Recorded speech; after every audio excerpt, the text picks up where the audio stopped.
mobili in stile, ma anche del riso, perché per tanto tempo il riso è stata una delle culture principali di questa terra. E la famiglia Cremonesi è un interprete di questo mondo. Tradotto in cucina per loro è il riso alla pilota, cioè mantovano. Perché?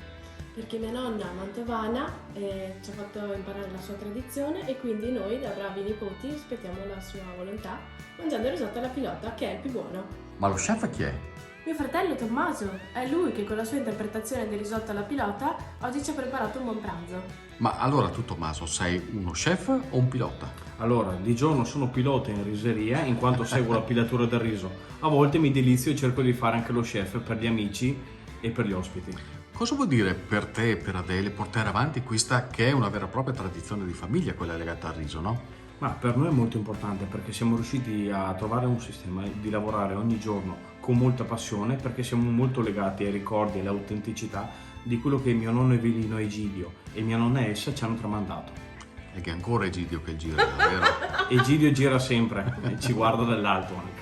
Anche Adele e Tommaso saranno in fiera per parlare ovviamente di riso. Pensate che questa è una storia che ha più di 70 anni, dico bene? 71 adesso. 71, nati nel 51, pensate. Portate bene però. Grazie. Fa bene il riso.